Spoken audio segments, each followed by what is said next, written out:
नमस्कार दोस्तों, आज मैं अपनी इस वीडियो में शुक्रवार व्रत की कथा सुनाने जा रही हूँ। हमारे धार्मिक ग्रंथों में शुक्रवार का दिन संतोषी माता की पूजा के लिए निर्धारित है। अत्यंत ही सरल, आसानी से प्रसन्न होने वाली संतोषी माता का व्रत हर तरह से गृहस्थी को धन धान्य, पुत्र, अन्न वस्त्र से परिपूर्ण रखता है और माँ अपने भक्त को हर कष्ट से बचाती है। तो संतोषी माता का ध्यान करते हुए कथा को प्रारंभ करते हैं। बहुत समय पहले की बात है। एक बुढ़िया के 7 पुत्र थे। उनमें से 6 कमाते थे और एक निकम्मा था। बुढ़िया अपने 6 बेटों को प्रेम से खाना खिलाती और 7वें बेटे को बाद में उनकी थाली की बची हुई जूठन खिला दिया करती। 7वें बेटे की पत्नी इस बात से बड़ी दुखी थी, क्योंकि वह बहुत भोला था और ऐसी बातों पर ध्यान नहीं देता था। एक दिन वह पत्नी से बोला, देखो मेरी माँ को मुझ पर कितना प्रेम है। वह बोली, क्यों नहीं, सबका जूठा जो तुमको खिलाती है। वह बोला, ऐसा नहीं हो सकता है, मैं जब तक आंखों से ना देख लूँ मान नहीं सकता। बहू हंसकर बोली, देख लोगे तब तो मानोगे। कुछ दिन बाद त्यौहार आया। घर में 7 प्रकार के भोजन और चूरमे के लड्डू बने। पति सिर दुखने का बहाना कर पतला वस्त्र सिर पर ओढ़कर रसोई में सो गया। वह कपड़े में से सब देखता रहा। 6 भाई भोजन करने आए। उसने देखा माँ ने उनके लिए सुंदर आसन बिछा नाना प्रकार की रसोई परोसी और आग्रह करके उन्हें जिमाया। वह देखता रहा। 6 भोजन करके उठे तब माँ ने उनकी जूठी थालियों में से लड्डुओं के टुकड़े उठाकर एक लड्डू बनाया। जूठन साफ कर बुढ़िया माँ ने उसे पुकारा, बेटा 6 भाई भोजन कर गए, अब तू ही बाकी है, उठ, तू कब खाएगा। वह कहने लगा, माँ मुझे भोजन नहीं करना, मैं अब परदेश जा रहा हूँ।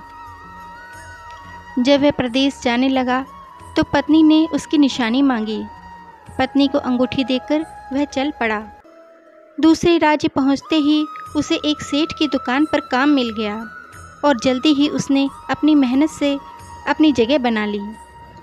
इधर बेटे के घर से चले जाने पर सास ससुर बहू पर अत्याचार करने लगे। घर का सारा काम करवा के उसे लकड़ियां लाने जंगल भेज देते और आने पर भूसे की रोटी और नारियल के खोल में पानी रख देते। इस तरह अपार कष्ट में बहू के दिन कट रहे थे।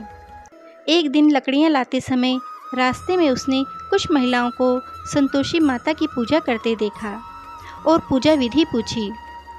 तब उनमें से एक स्त्री बोली, सुनो, ये संतोषी माता का व्रत है।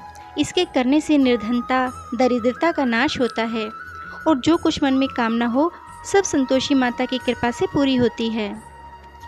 वह भक्तनी स्त्री बोली, 1.25 आने का गुड़ चना लेना, इच्छा हो तो 5.25 आने का लेना या 1.25 रुपये का भी सहूलत के अनुसार लाना। बिना परेशानी और श्रद्धा व प्रेम से जितना भी बन पड़े सवाया लेना। प्रत्येक शुक्रवार को निराहार रहकर कथा सुनना। इसके बीच कर्म टूटे नहीं, लगातार नियम पालन करना। सुनने वाला कोई ना मिले तो घी का दीपक जलाकर उसके आगे जल के पात्र को सामने रख कर कथा कहना। जब तक कार्य सिद्ध ना हो नियम का पालन करना और कार्य सिद्ध हो जाने पर व्रत का उद्यापन करना। 3 मास में माता फल पूरा करती है। यदि किसी के ग्रह खराब भी हों तो भी माता वर्ष भर में कार्य सिद्ध करती है। फल सिद्ध होने पर उद्यापन करना चाहिए, बीच में नहीं। उद्यापन में 2.5 सेर आटे का खाजा तथा इसी परिमाण में खीर तथा चने का साग करना। 8 लड़कों को भोजन कराना। जहाँ तक मिले देवर जेठ भाई बंधु के हों, न मिले तो रिश्तेदारों और पास पड़ोसियों को बुलाना। उन्हें भोजन करा यथाशक्ति दक्षिणा दे माता का नियम पूरा करना। खटाई न खाना। यह सुन बुढ़िया के लड़के की बहू चल दी। उनसे सुने अनुसार बहू ने भी कुछ लकड़ियां बेच दी और 1.25 रुपये का गुड़ चना लेकर संतोषी माता के मंदिर में जाकर संकल्प लिया। 2 शुक्रवार बीतते ही उसके पति का पता और पैसे दोनों आ गए। बहू ने मंदिर जाकर माता से फरियाद की कि उसके पति को वापस ला दे, उसको वरदान दे माता संतोषी ने स्वप्न में बेटे को दर्शन दिए और बहू का दुखड़ा सुनाया। इसके साथ ही उसके काम को पूरा कर घर जाने का संकल्प कराया। माता के आशीर्वाद से दूसरे दिन ही बेटे का सब लेन देन का कामकाज निपट गया और वह कपड़े गहने लेकर घर चल पड़ा।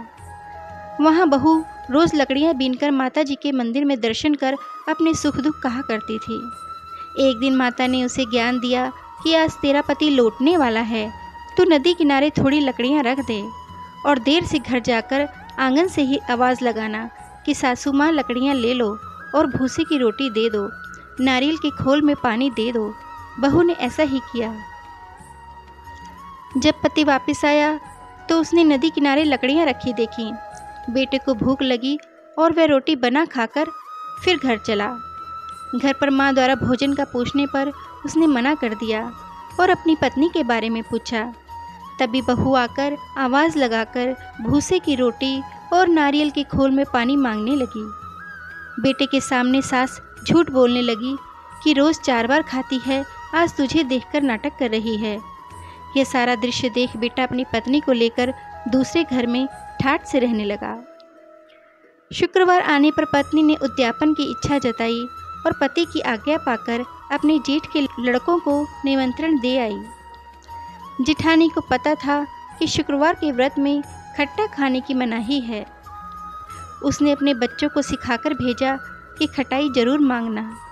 बच्चों ने भरपेट खीर खाई और फिर खटाई की रट लगाकर बैठ गए।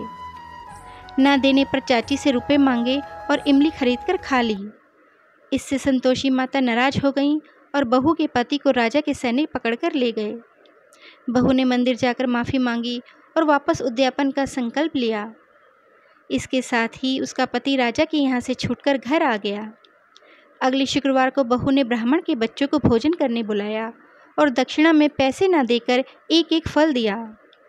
इससे संतोषी माता प्रसन्न हुई और जल्दी ही बहू को एक सुंदर से पुत्र की प्राप्ति हुई। बहू को देखकर पूरे परिवार ने संतोषी माता का विधिवत पूजन शुरू कर दिया और अनंत सुख प्राप्त किया।